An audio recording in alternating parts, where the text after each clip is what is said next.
In this video, I'll show you how to identify the main issues with the phantom drift strategy by analyzing the log file. The first error I see is, failed to calculate RSI value. Please check if OHLC candles collection is turned on for the selected time frame. Strategy will be stopped. Bars for RSI calculation on USD JPY min 15 were not found.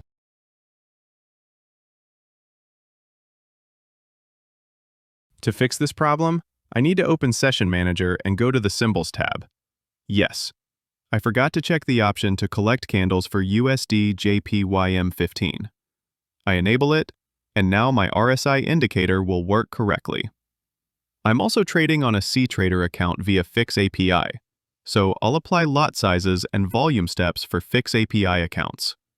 At the end, I'll show what happens in the log if you don't do this when trading through Fix API.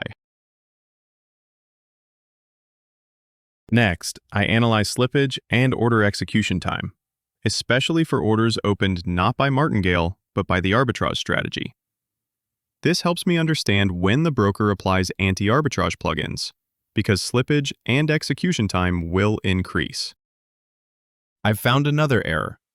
Lot size 0.10 for GBP USD is less than minimum 1000.00 on Session cTrader account.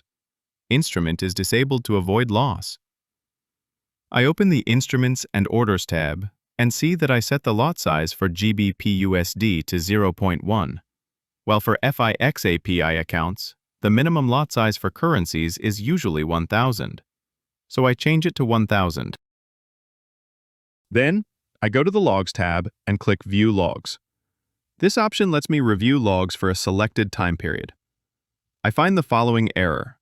cTrader account, order close-eyed 436750812_29466297. Buy market 0 GBP USD at 0 was rejected.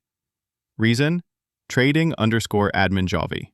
Order volume equals 1400.00. Must be multiple of volume step equals 1000.00. Remember that earlier I applied lot sizes and steps for Fix API accounts in the session settings? That's exactly what solves this problem.